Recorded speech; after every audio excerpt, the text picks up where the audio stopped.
Pinuri rin ng mga kongresista ang naging desisyon ng Permanent Court of Arbitration na pumapabor sa Pilipinas kontra China.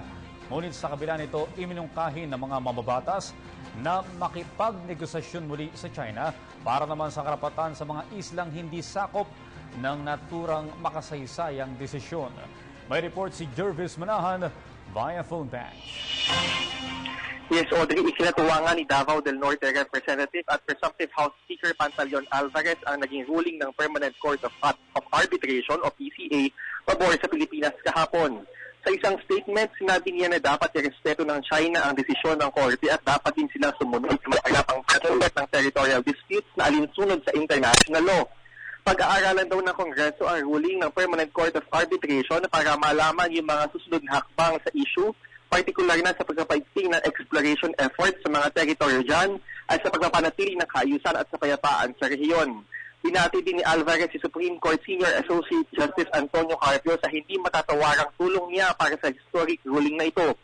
Samantala, ayon kay international law expert at Congressman Harry Roque, 98% ang napanalunan ng Pilipinas dahil hindi idineklara ng tribunal na kaparte ng Exclusive Economic Zone o EEZ ng Pilipinas ang Scarborough Shoal, kung saan nangingisda ang maraming Pilipino.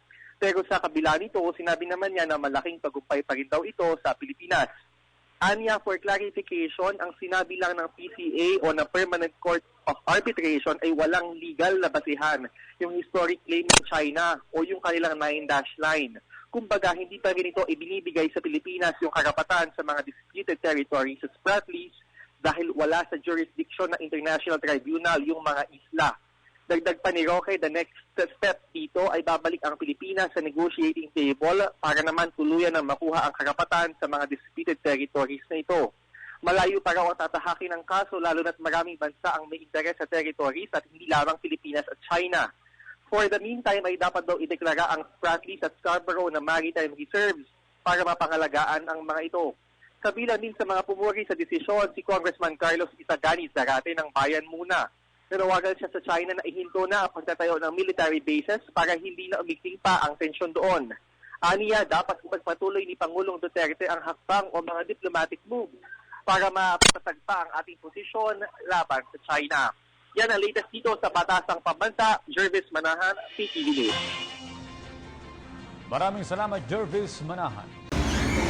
Ako po si Cathy San Gabriel. Subscribe na sa PTV YouTube channel. I-click lang po ang subscribe button.